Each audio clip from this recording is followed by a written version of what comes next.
Hey everybody, I'm Karyn Bryant here with, Angela Overkill Hill. and this is What Had Happened Was. What had happened was. What happened was All right, ah, so listen. It is I think show number 25. We talk about MMA wow. here.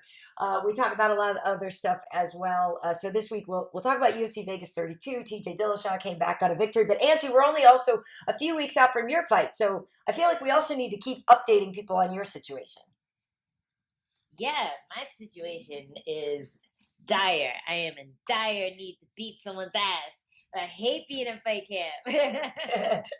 I hate being in fight camp, but I can't deny how much better shape I'm in when I have 7 or 8 weeks to prepare for someone. So I feel like I'm in good shape. I'm finally tapering down a bit. I get Yeah, to go from here to here on the treadmill sprints. I get right, to only have like a couple hard sessions a day instead of three. So it feels good to be almost at the end of it. Like I can see right. the light at the end of the tunnel, but it's still like a tiny little dot. I'm like, oh, when is it gonna get here? So yeah, almost there, almost Almost there. there. And so remind Just everybody stay focused. you're fighting Tisha again. And exactly when's the date? Yes. I'm fighting Tisha Torres August 2nd. It's going to be a rematch. Our last fight was 2015, and I've become a much better fighter since then. She Right. kind of she kind of gamed me. I always say she was like, "Hey, let's make some money," and then she laid and prayed on me. So, fortunately, I'm a much smarter fighter now. I know how Yeah. to defend that kind of stuff. I know how to defend takedowns. I know how to give my own grappling offensive game, Right. and my entire MMA game has gotten a lot better since then. So I'm ready to put on a show. I'm ready to get that one back for some mini rematches that I would like to have in the future. And best thing to do to get those rematches and to show out on this one. So I'm excited. Nice. And so that's August 7th. That's the one that's actually down in Houston, so people can go. There'll be a Yeah, crowd.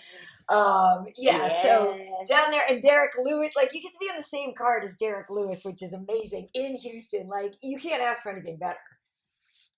No, it's gonna be fun. It's gonna feel like a cookout. It's gonna feel like old times because Yeah, because totally. you're in Houston. Like they ripped their mask off. They're like, we're good. We're gonna just ride this pandemic out. And I am excited. I mean, I think it's crazy, but I am excited to fight in front of fans again. Yeah. I haven't been able to do it. I haven't even been able to attend a show with fans since the pandemic. So it's definitely going to be exciting. It's going to be weird. It's going to be nostalgic, even Yeah. to walk out there and hear people going, "Angela, oh my god!" So I'm stoked. I'm pretty pumped for this fight night coming up. Yeah, it's going to be excellent. And I have been to, I went to the pay per view in Phoenix, which was great with the crowd. I was at, what was it, 265, whatever, with Connor and all that with the crowd. So that was great. Ooh, And yeah, like yeah. it's different again. And even just at Apex the other night, they had the VIPs there. So there were some bodies in the building and it does Yeah. start to feel different and it feels really good. And yeah, all the fighters that, I talked to are just like, it did feel different to come out again with the crowd, and so yeah, Mm, I think you're gonna love it, and you are gonna have a great time. So really looking forward to yeah. that. But yeah, but we should talk about yeah, oh, yeah, the I'm 32 that just so just pumped to get out there. I'm like, oh, almost well, especially the there. fact that you got to put on your new Venom gear and then didn't get to fight because it's so cute. Those kits are so Dude, cute.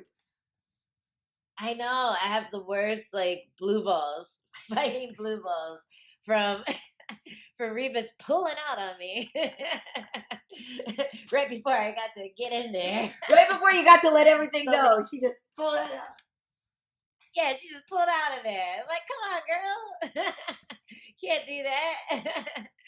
No means no. But So this that's funny. time, I'm fully vaccinated. So if Yeah, there is a fight cancellation, it shouldn't be on my end. right. So knock on wood again. Fingers crossed we make it there and we have a great fight. Cool. I'm excited. It's gonna be awesome. It's gonna be awesome. And I just realized I don't even have any like overkill gear or anything. I don't have anything to like rep my homie here. So Oh my God, I can't believe it. Well, got, I got something for you. yeah, we gotta I fix that. got something for you. Yeah, Cool, because cool. you're gonna be in Houston, right? No, I'm not because I don't. Oh, No, I why mean do they keep doing that to us? because I don't work for ESPN and ESPN puts other people on their pay-per-views. It's not my call. No. Uh, Well, I have to send you something. I have to yeah. send you something so you can rep on fight night. Yeah, for sure. Of course, for sure, for sure. Yeah. Okay, so Saturday night, TJ Dillashaw, the former two-time champion, came back, won his fight against Cory Sandhagen. So that was the main event. Cory was ranked number 2. You know, TJ obviously has not been ranked because he's been out of competition for 2 years. He tested for EPO. He admitted to it, took his suspension, and is back. So, you know, he's like, I'm back to reclaim my position. And he came and he beat Cory by split decision. I know a lot of people are kind of curious about that decision and angry about it or whatever. I mean, it was a close fight. You know, it was a close fight. But TJ won it by split decision. So now he's back in the mix. And here we go again. Yeah. Yeah. I mean, I think he would have been back in the mix if he hadn't won that decision. It was such a close fight. You couldn't have knocked either one of them for losing. But it always feels very bittersweet for the person who loses when they say, "Oh, it's close. Either one could have won." I You can would tell them know. that. But if Michelle was my ticket to a title fight, I would have felt even more upset about it. And that was what that fight was. Um, so it sucks, man, because personally, I felt like Cory should have won. I felt like he did more damage in the 5th round, and I think everyone was on the same page. Like, TJ got 1-3, Cory Yeah. got 2-4. It was 2-2 going in the 5th. Like, the only round that's up in the air is the 5th round. So if you look at that one round and you look at the damage, you look at the amount of not just the cut, but just Right. look at the amount of times he snapped TJ's head back, the amount of times he landed hard. I think the fact that Cory was moving backwards a lot, the fact that TJ pressured him against the cage and held Mm-hmm. him for a long time, kneed him, things like that, made people feel like it was closer. But I felt like Cory did more damage. I felt like he landed more impactful shots. And that's when I had my limo ride with the judge who thought I was a ring card girl. And he What? was explaining to his limo partner, like, did I tell you What? this story? What are you talking about? I thought I told you this story. No. So last time I did, okay, let me start over. Last time I did ESPN, I had my Yeah. hair freshly done. Okay. I had a mask on, and they had us taking limos back to the airport. And the limo that the judge was in ended up getting broken down, and he had to share a limo with me. Right. So we're both in the limo together, and we're talking. He's like, "Oh, so are you a ring card girl?" And I'm like, I also had my eyelashes done. Like, I looked pretty fancy for a fighter. Like, Right. and it was like 6 a.m. Like, I looked way too fancy at 6 a.m. to be a fighter. So So you're a ring card girl. Yeah. I that must be what I was. And I'm like, "Oh no, I'm an analyst, but Yeah. also I'm a fighter." And he's like, Right. "Oh, okay." And I think he kind of got shook, like, "Uh-oh." Like, Right. "Uh-oh, have I screwed this person Have I screwed this before?" person So over? he started Exactly. asking questions. Yeah. Yeah, he started vetting me. And I was kind of vetting him because no one knows what the judges look like. Yeah. So we're talking, and I was telling him how I have some discrepancies with some of the ways that judges score fights, especially my last 2 losses. Yeah. And he's telling me how he judges fights and how you're supposed to judge fights. And the first thing that you look at is impactful strikes, Yeah. like strikes that make a difference in the round. So that's the first thing that you look at. If all of that is equal, then you look at control. If all of that is equal, then you look at this and that. Right. And obviously, if somebody gets dropped or if someone almost gets submitted, that makes a big change in the way that you score it as well. So he was explaining all this to me. And when he explained that to me, it didn't change my thoughts on the fights where I felt like I won. I'm like, well, I did all that. So he's like, oh, well, who are you? What's your name? And I said, Angela Hill. And he's like, oh, yeah, you're a great fighter. Yeah. And then I'm like, what's your name? And I forget what it was, but it wasn't. It wasn't Sal D'Amato. It wasn't one of the guys on my list. It wasn't Sal. Yeah. It wasn't Adelaide. It wasn't. No. What Chris Tione is a judge. Lee, he's kind of hit or miss. Yeah. Chris Lee. There's a couple other ones, but he wasn't on my hit list. Okay, good. For sure. So I was like, okay. Since I don't know your name, that's a good sign. Right. You probably don't mess up. You haven't messed up. Yeah.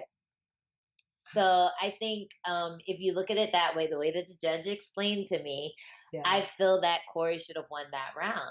And I think everyone's on the same page with the rest of the fight. And, it was close though. Like, TJ did land some stuff that made a difference in the fight. I think he landed, I forget what he landed, but like the leg kicks, they looked like they were moving him, because I understand what a nasty leg kick feels like. I didn't feel like the leg kicks were doing that much, but if you're landing kicks that wobble you as you put your weight back down on it, that's like an impactful leg kick to me. If you're just moving the person, that's more like a trip. That's more like an off balance. Yeah. So that's why I felt like Cory's strikes were doing more than TJ's. But if you look at the control and the kicks, then I can see why some people thought that TJ won as opposed to Cory in that round. So it's a split. It's straight down the middle. Like, it depends on what you pay attention to. It depends on your experience with those strikes. It depends on like what you think is, I mean, a lot of it comes with like biases too. You can have biases against the fighter. You can think that TJ doesn't deserve to win because he's a cheater. You can think that Cory doesn't deserve to win because he's skinny and he's moving backwards and he doesn't look like he's hurting him. Right. Like TJ's shaking it off even though half of his head half is fake, right. So there's a lot of things that come into play when people are looking at who's actually winning this round. Yeah, it was an incredibly close fight, and the fact that it was a split decision, is either frustrating or tells your story, kind of depending on what you believe there, because it was so close. And I do, I can't get all up in arms about it. I know some people were like really mad about the decision.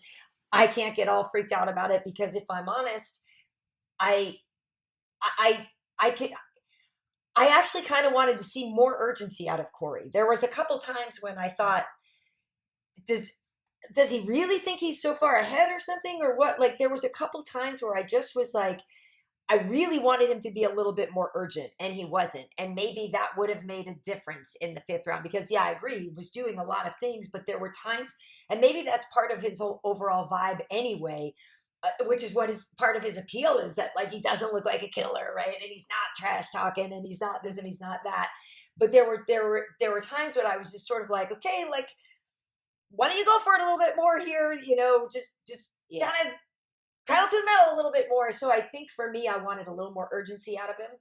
But like when you looked at all the damage and all that, it did look like Cory was the one that was winning. But here's the thing. When you talk about all the stuff that TJ landed, he actually did land a lot.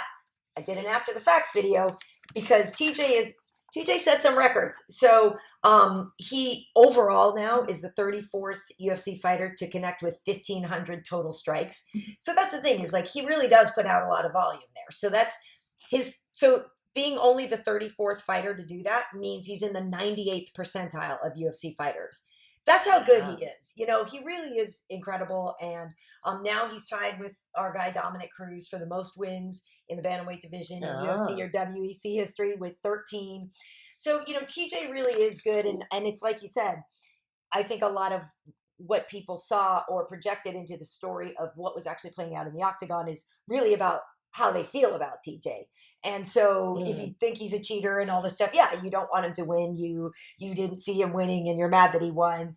And if you are able to accept his suspension and his ownership of the errors and his serving of the time, I mean, really he did everything we asked of him to do, right? If you get caught for something, Mm-hmm. you're supposed to admit you did it, take your penalty, do your time. So he did all that, right? Mm-hmm. So what else he's supposed to do? So um, I get why people have their feelings about him too, though, and it is hard. And they went back and tested all of his old things as well because all of the samples have B samples.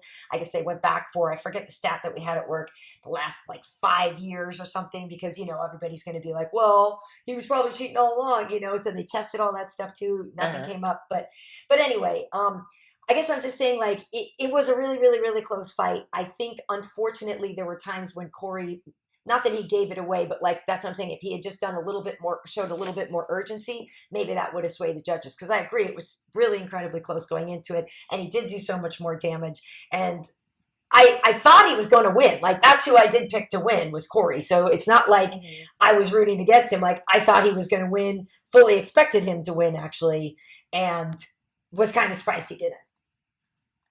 Yeah, and that's why I feel like there should be more draw rounds, and like I've probably said this Yeah, every 25 episodes of I this know. show, but I do feel like there should be more draw rounds for moments like this where people are so split, and there is that moment of urgency where you're at a crossroads, right? And you're like, okay, I can push now, or I can save it for the fifth round. I have this much energy left in the tank, and Yeah. he's trying really hard to do this move right now. He's trying really hard to take me down. Like the moments where Cory was up against the fence with his back turned. He's Mhm. trying really hard to take me down. If I just chill here, which I can do because I have good balance, all he's doing is just trying to drag me straight down, but I have good balance, I have good footing. He's not going to get me down, but he's Yeah. going to try really hard to do it. If I just stand tight here, then he's going to use all his energy. And then next round, I'm going to have that energy to punch him in the face or to do my spinning thing and not get taken down this time, and Yeah. maybe get like a flashy knockout or something.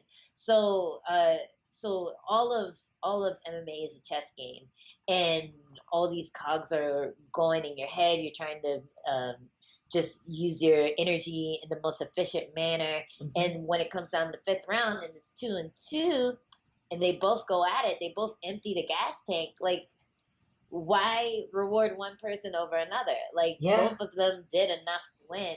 They should both just, it should be a draw. Like, I really feel like if it's not a clear winner, there should be more draw rounds. And that's one thing Mr. Are You a Ring Card Girl asked me is if I Yeah. if I believed in the half point system. And I didn't know what that was. And he told Right. me the half point system is a system where if somebody is dominant around, Mhm. they get like an extra point. So Right. instead of it being 10-9, it would be like, what was it? It would be 10, 9 like and a half or 10, 8 and a half, 10. 9.5, 10. Yeah. Yeah, Right. like if it's not a dominant round, it would be like 10, 9.5. Right. It was a dominant round, it would be 10-9. If it Right. was a super dominant round, the person almost died, it would be 10-8. You know what I Right. mean? Right. So the close rounds would be shown in the final score a lot Right. better instead of just saying, okay, this is a close round, but I'm gonna say this guy got it. I'm gonna flip a coin and I'm gonna say this guy got it because I like the way he looks. Yeah. Well, it's funny that you say that because I had a full discussion about the scoring with Anthony while we were, had some downtime at work.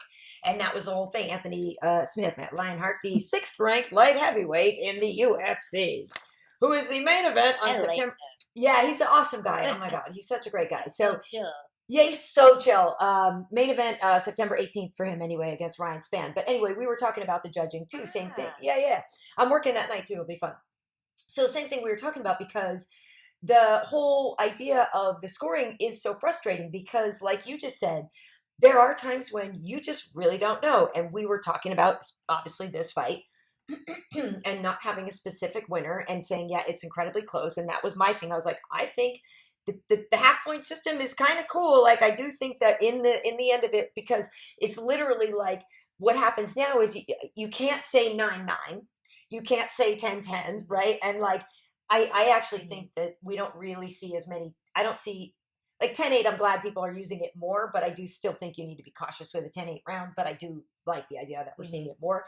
But I do think, yeah, you could have a half point system, because what's frustrating is if it's an incredibly close round, they feel like there's a gun to their head and they have to just pick a side. It's like, well, so somebody gets the 10 and somebody gets the 9. It's like, no, sometimes you don't effing know who won the round. Or it was like, or like somebody controlled 4 minutes and they all of a sudden, but in the last 30 seconds, somebody had a flurry. And we know that, people steal the rounds, and it's incredibly frustrating. Then there was the whole idea of the open scoring. If you knew what the score was going into it, would that take away, the drama? And some people were like, well, that would take away the drama if going into it, the person that can't win. I'm like, oh, so when the basketball game is 107-85, we don't know who's winning? Like, you still watch the game. Like, if the soccer game is 3-0 and there's 4 minutes left, the score, you still watched. So I don't think open scoring would change MMA personally. I don't think it would make it any less interesting, is what I'm saying. Yeah, and I think a lot of I don't think it would change a lot of the drama, but it would change some of it. I think the weirdest parts are fights where you think it's 1-1 going into the third round, and then when they go to the judge's scorecard, it's actually they had the other fighter winning all 3. Right. It's just like, how did that happen? Yeah. Like, how did you score the first round for so and so? How did you score round 2 for what's her name? The Phenom. What's her name? Miranda, Maverick, and Macy, Barber. Yeah, Maverick and Barber in that fight. Yeah, Macy. Macy Barber. Yeah. Right. How do you score the second round for Macy Barber? Like, it's just it is really insane. And maybe Mallory, if she saw that second round was scored for Macy, she wouldn't have taken her foot off the gas, because she definitely. I don't know if she just gassed out, if Macy just had her number all of a sudden and turned it on, or if she just felt like, okay, I'm up 2, I can kind of wait for that big punch this round. I don't have to like grind as hard. But if you're down 2, you're grinding the entire round. And I think if Mallory had known, I think she would have pushed a little harder in that last round. From like my own experience, when you're just feeling that person's pressure and they feel like you can't do anything to them, if you're down 2, you still try. You still try to do something to them. You still try to shake them off of you. If you're up 2, you might hang back a little bit. You might try to be more patient and wait for the opportunity. It's not like you're trying to lose the round, but you're not as aggressive. You're trying to be more smart, more cautious and be a little more savvy, as opposed to just going, I gotta win, But you'd be on the you'd be on the if you were up 2 rounds. Guess what? Round 3, you're playing a hell of a lot of defense, because that other person's going to be going ape shit. You know what I mean? Like, so it still would be interesting. I think open scoring would be cool. I think, like you said, in that one too, in that well, Macy might have gotten a little bit of a gift. I don't know. That one seemed a little bit. So whenever I feel like there's a weird score and I'm not sure if I'm just a hater. What happened was what happened just was, to make sure I'm not being a hater, I'll go like on Verdict MMA, or I'll go and look at the media scores. And for that fight, every media score had scored for like 10 media scores scored it for Miranda. Yeah. So yeah, I felt really horrible for her, because that's usually there's like one person who scores a draw, or like 2 people who scored it for the other person. And you're like, that's weird. But I guess now I understand why the judges saw it. But everyone scored it for the other girl. So I did feel really bad for her, because that's a clear-cut robbery right there. Clear-cut. Like, she, according to what judge told me, she should have won the first 2 rounds. Macy Barber won the last one. Exactly. Macy Barber did what she did in her last fight. She finished really strong. Really well. But it wasn't strong enough to give her a 10-8 or to win the fight, in my opinion. Yeah, she does finish strong. The last fight of hers was against Alexa Grasso, and she did finish strong in that one. But Alexa won that. So Macy had lost her last two, and so this third loss in a row would have been problematic for her. She's a girl who came on and was saying she wanted to be the youngest champ in the UFC when she first got on there. Definitely had a lot of attitude. She lost that fight to Roxanne Modafferi. Her knee got hurt. A lot of people were turned off because Macy was kind of implying that it was the knee that kept her from beating Roxy, and all of us are like, nobody puts Roxy in the corner. Like, if there are a few like sacred people, if there are a few sacred people in MMA, Roxanne Modafferi is one of them. You don't talk trash about that woman. Like, you just don't. We don't allow it. We don't allow it. And so I know she really put a lot of people off on that. And so coming back, she had to, kind of, gain some humility. She switched over, started working with Alpha Male, and it was a good fight. And I do think Macy won the last round, and I do think she does finish well. But I thought Miranda won the first two, so it should have just been 2-1 to me. Yeah. And Macy is so awesome at turning people off in her post-fight speeches. Hi, that's what we call a backhanded compliment. This is this side of the thing, and that was the compliment right there. I'm like, how do you nail it every time? Every time you get on the mic, you turn even when you don't win, you find a way to get on the mic and turn people off, too. She needs a new PR personnel. Someone to get in charge of that. That is funny. That is a really funny way of putting it. Well, yeah. That was okay. Yeah. So I want to. Speaking of since we're talking about the girl fights, though, I want to ask you about Sijara, because you tweeted it too, and then I said we called it a 187. Like up in the studio, because we were like, she done murked that girl. For Elise Reed. So Sarge went back down to flyweight, and she now has she's the third most wins in the flyweight win streaks, because the champ Valentina has 7 in a row, and now Lauren Murphy has 5 in a row, and Lauren is fighting Valentina next. But then Sijara Eubanks and Sabina Mazo have 3 wins in a row in the flyweight division. So good for Sarge. But yeah, she just went ham on that girl. Dude, it was really awesome to see, because I've just, the times that I've seen Sijara during fight week, I'm like, dude, you're not a bantamweight. Like, you're so small. Like, these bantamweights are huge. They're like tall. They're sturdy, and she looks strong. Like, she's definitely strong enough to compete, as she showed. But right. I definitely always felt like she might have been one of those in-between weight class people. Yeah. Like, I feel like I would be strongest at 110. Like, that would be my strongest weight class. There's not, like, huge girls coming down. Yeah. And, I'm not losing too much muscle when I cut weight. And I felt like she could be one of those, like, 130-pound fighters, where that would be her perfect weight class. It's not too hard. She's still strong. But, dude, she got her stuff in order. I think, like, she just got her diet together. She got her conditioning together, took herself seriously. She got rid of some drama as well, and just showed out, man. It was really amazing to see. Granted, the girl that she was fighting was coming up from what do you call it, strawweight. Yeah. But she's a gamer, That girl gave her no problems. No problems in there, And when I looked the girl up, she's 4-0, but against really good competition.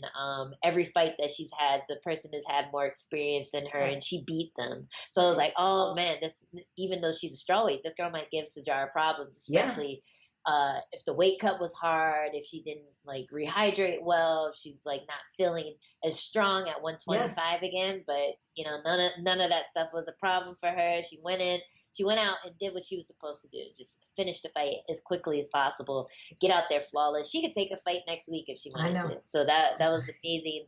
Flawless victory for her. Congratulations, Sijara. I'm very happy for you. Yeah, I'm happy for her too. She's a real cool chick, and I've known her now since we did the Ultimate Fighter and Tough Talk and all that. And yeah, she had weight troubles back then, and that's why she wasn't able to make it to the finals and all that. And so she would talk about how she used to Hmm. have to just go on these really annoying long runs, just like long, slow runs to burn body fat. And Hmm. she really a lot of time didn't even get to train because all she was doing was getting cutting weight. And so I'm glad Hmm. that she got that all fixed. And like you said, she was undersized for bantamweight because look at I'm 5'8". Those girls are my size. Sarge is like 5'5". You know what I mean? She's little, and yeah, Hmm. she's yoked and stuff like that. But when I look at the bantams, like I've stood next to Aldana and all that. Irani's taller than me, and you know what I mean. And I'm like, Hmm. I'm Hmm. not small, and They're big Yana and girls. these girls, like yeah, they're not small. So it is a Hmm. big size difference for Sijara there. So 100% agree that she should be a flyweight. So I'm really glad that she got that together. And she is a real cool girl. I would Yeah. just say, don't take a fight next week because I think that's what got her in a little bit of trouble is she was taking some fights a little too frequently. You know what I mean? And you're Mm. gonna, it's hard to always get great results with that. I like the idea of her staying busy, but just not too busy. But yeah, maybe I think part of it too was the other drama going on outside of the octagon. Maybe the salvation was in the fighting, and also you need to make some money and different things. So, but yeah, glad she got that sorted because yeah, Sarge is super cool. Okay, so we got a shout Great. out. I got to shout out Darren Elkins, the veteran who just did it again. Like, I Yes. mean, like Yes. it's like you gotta love an old school dude like that guy. And so now he's got the second most featherweight wins in UFC history with 15. Maxie baby Max Holloway has 17. He's got the most. But yeah, Elkins, you always got to give it up for the veterans. Wow. Dude, I love the story he said about his wife. Yeah, I I know. think it's so. Yeah, I feel like that's the best thing. Like, if you're, especially towards the end of your career, if you have someone in your corner like that who's going to be real with you, who's going to say, hey, you still gotta, or hey, maybe you should chill out a bit. Like, his wife knew, like, hey, like, I'm in your corner no matter what, but I believe in you, and you should believe in yourself. Keep doing this until until you're ready to quit, and yeah, I'm gonna support you 100%. And sometimes that's all you need to thrive. All you need is just that person in your corner mhm, that's egging you on, that's saying like, you got this, that you can do this. And dude, it was really cool just technically yeah, watching him rope a person on the ground. Like, yeah. like sometimes I see it in like training when you have like the black belt who's like playing with the blue belt and just Right, showing them that they can't be submitted by them. But you don't often see it in competition. Like, you right, don't see someone just go, oh, got my neck. No, you don't. Oh, got right. my neck again. Oh, no, you don't. And he let that dude gas himself out to the point, like, he was so exhausted. He was so exhausted. Like, I feel like he almost tapped from exhaustion. Yeah, yeah, yeah, yeah, yeah.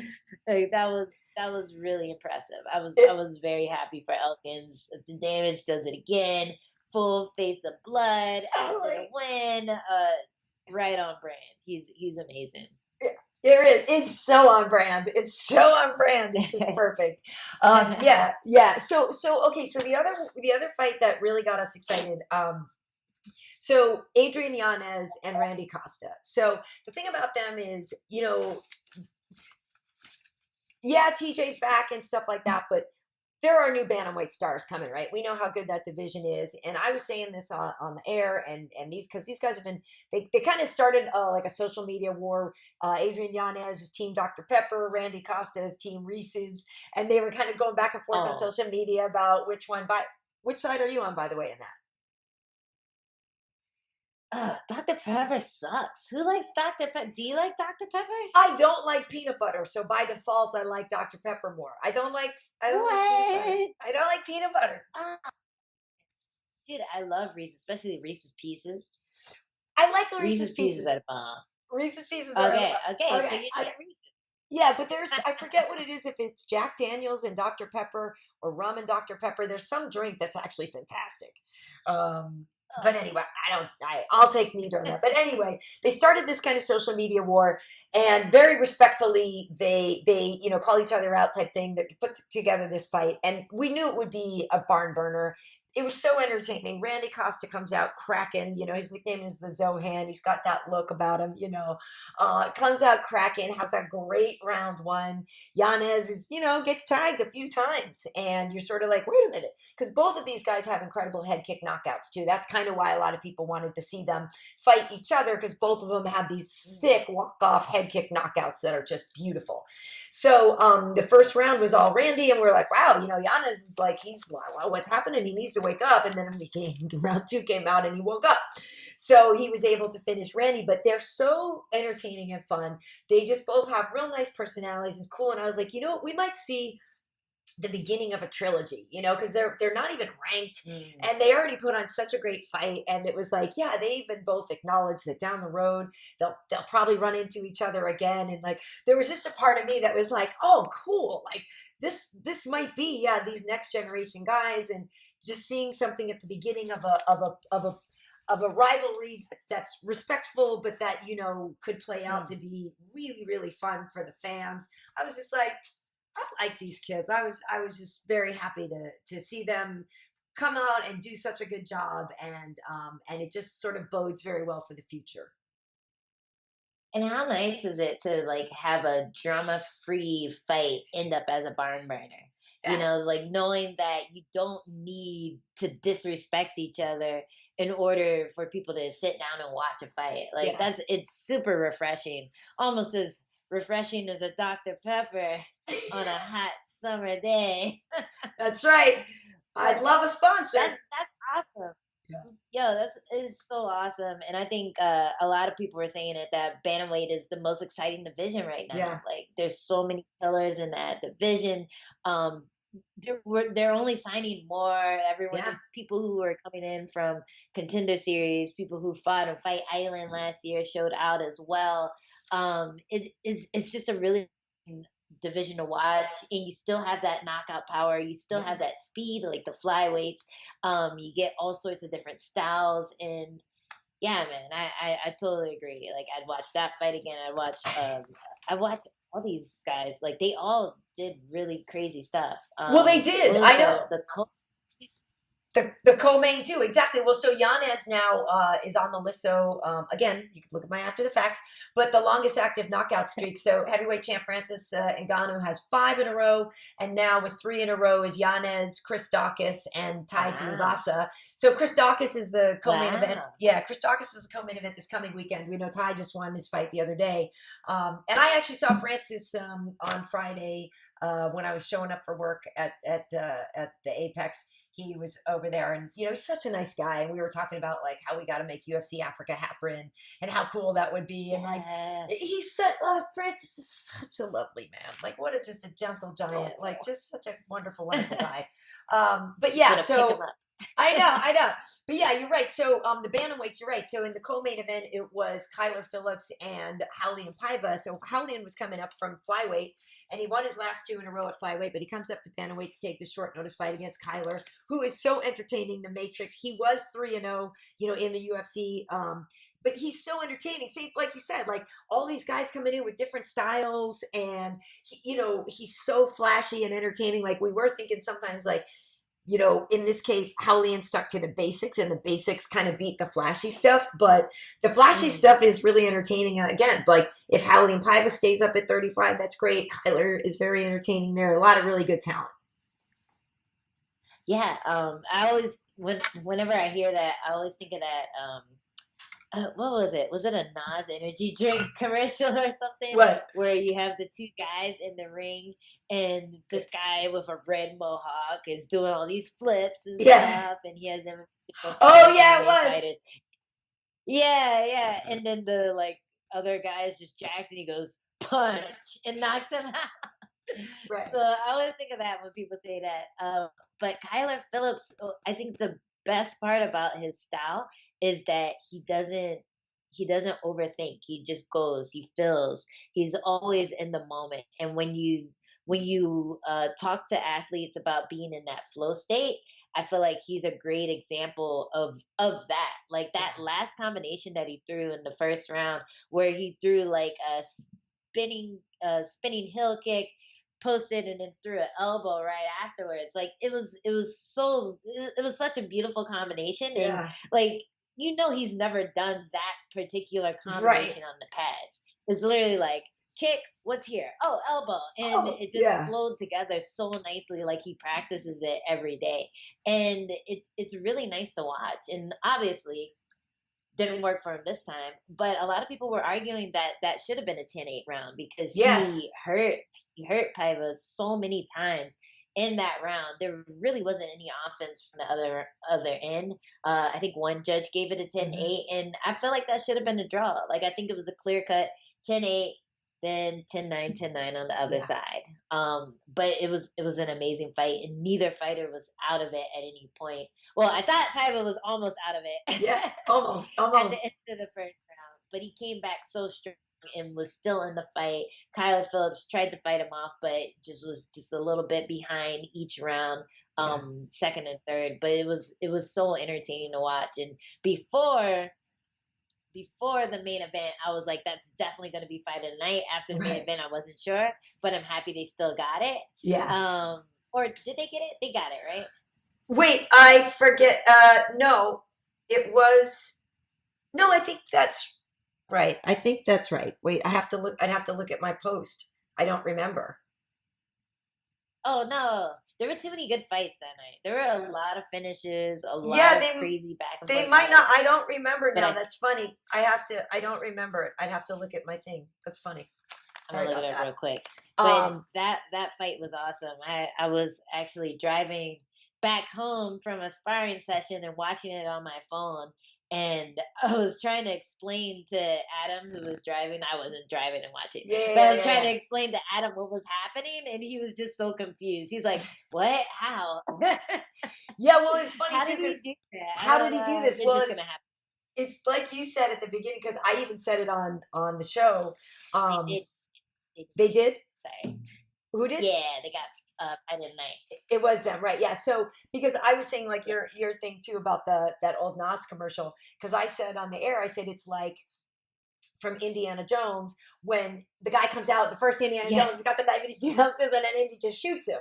And so that's the Uh-huh. exact analogy that I made on the air. And I actually thought in that first round, like you said, I thought it was a 10-8. And at the same time, too, I was like, yeah, Paiva, that's when I really noticed, like, oh, yeah, he used to be a flyweight. You know, he looked little to me Mm. when he was getting beat on.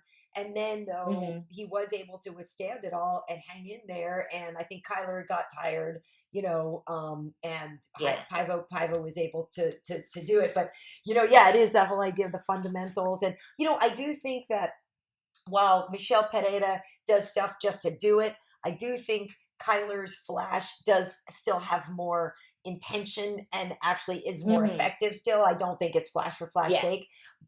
But at the same time, you know, he wasn't alone. There was somebody else too on Saturday that was like, you can tell they were really looking for like a highlight reel knockout or really looking to finish Mm. somebody in a flashy way or whatever. But Kyler is very entertaining. I mean, like, and the cool thing is the way he does strike.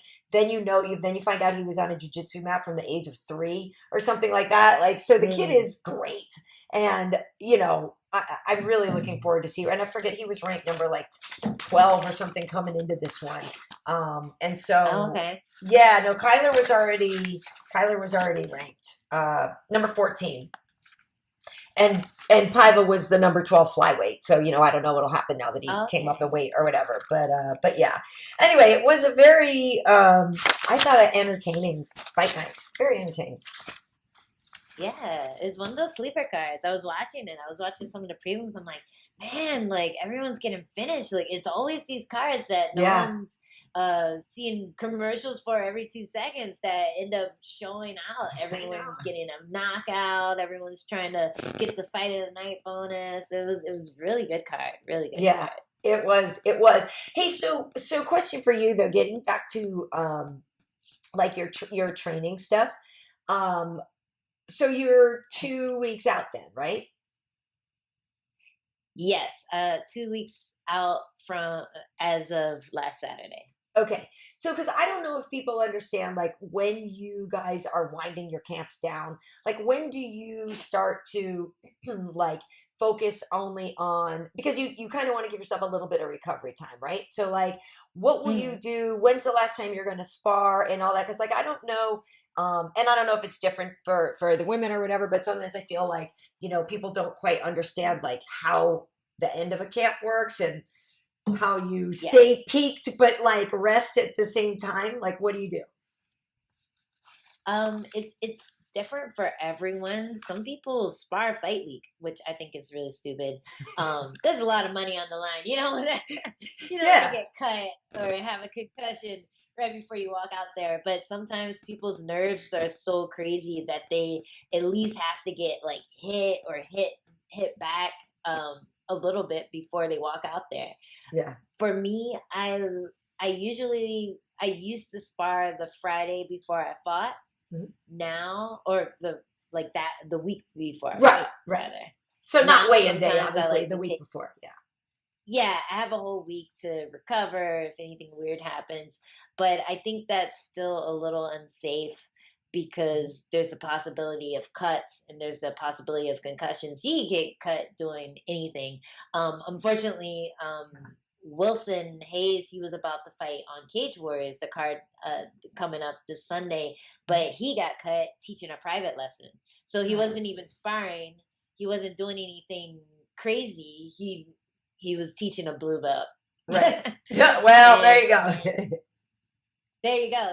That's what happened. But he was teaching and got cut teaching. So it's really you just have to do a lot of damage control and make sure that you're not going in there beat up. You're not doing anything that might compromise the fight, but you're still working on your skills and still staying sharp.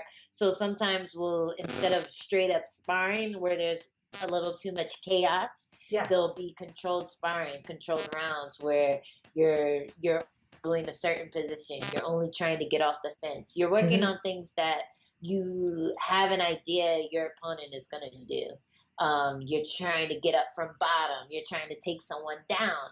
Things like that. And you're doing Hmm. these situational drills where you're still giving a lot of output. You're still going to be exhausted at the end of it, but you're not in danger of getting clipped with a spinning elbow Right. by some guy that's visiting the gym, or being ran into by your partner, by a couple people sparring like on the other side of the cage, and they Right. just end up running into there's so much chaos in the sparring room and in MMA that the more controlled you can Yeah. have those live situations, the better. And then sometimes you just take away those live situations altogether, and you're just doing sprints. You're doing conditioning. You're doing pad work. You're doing Right. things that won't put you in danger. You're just drilling a lot. Just drill, drill, drill. And if you ever seen a wrestling room where they're just doing double double leg with no resistance, that shit's tiring.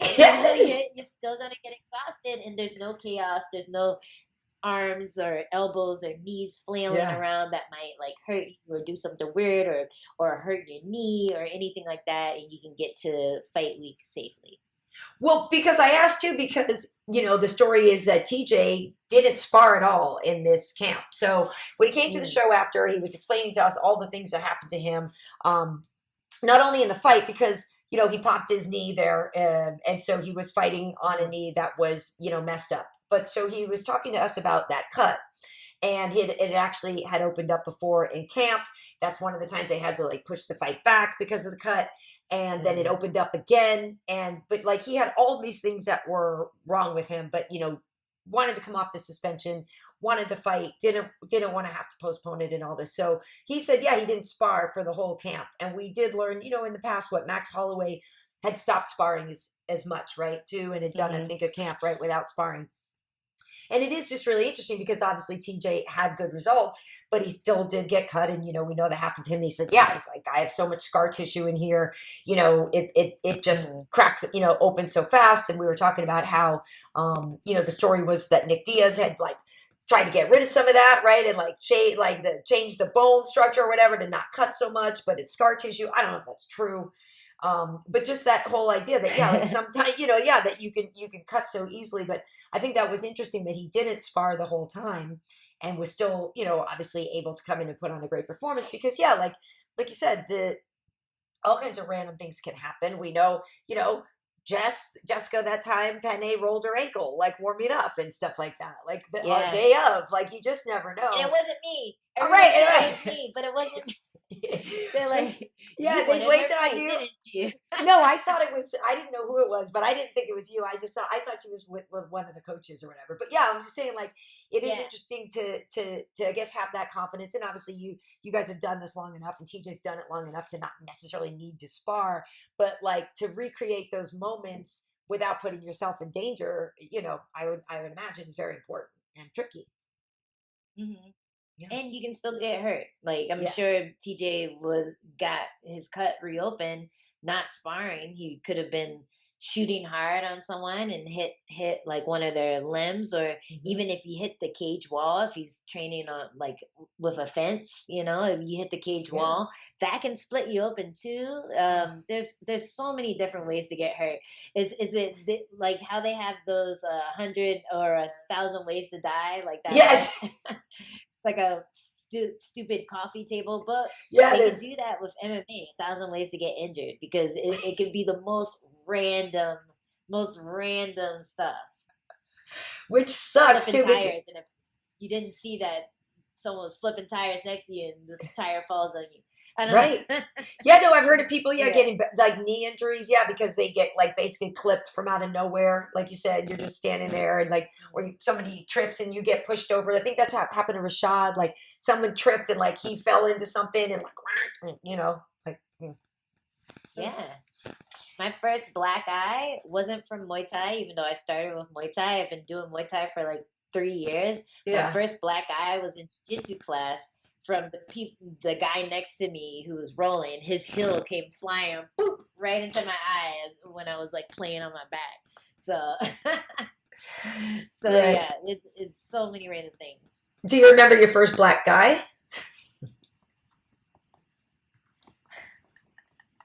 I do. Me too.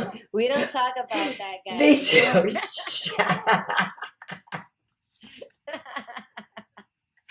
That is funny. All right. Well, so this upcoming weekend, I have the weekend off, but Uriah Hall and Sean Strickland are the main event on that one.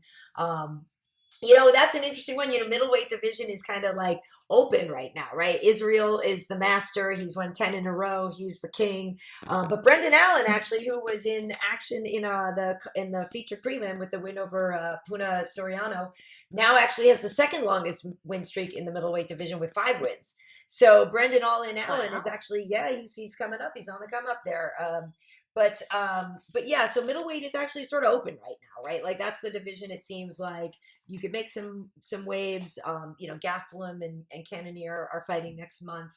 Marvin obviously just had his chance. Maybe Marvin and Costa would fight or something like that. But yeah, so Uriah and Sean, like they could actually.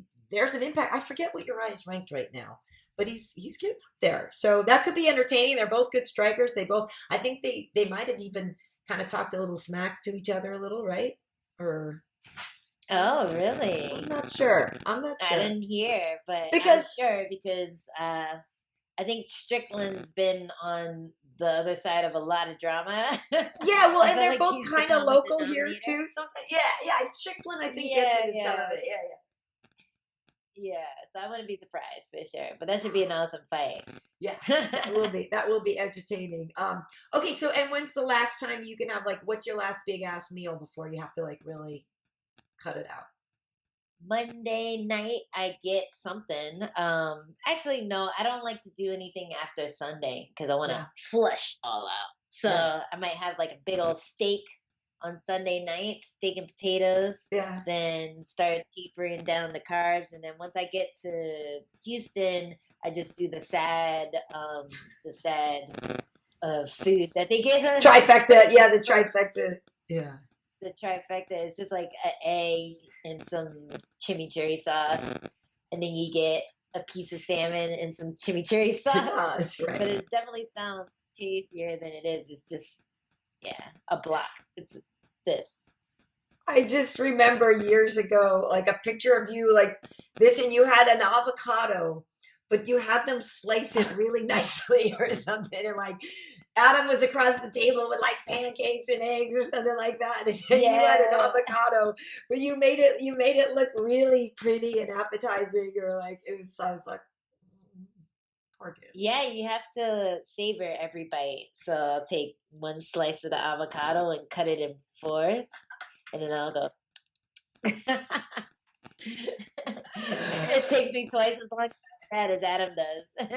Right. All right, well, folks, you should definitely be following Angela, because if you aren't already, you want to see how she gets closer to her fight with Tisha. You want to follow everything. So where can people find you on social media? You can find me at Angie Overkill on Instagram and Twitter, and also Overkill Hill on TikTok.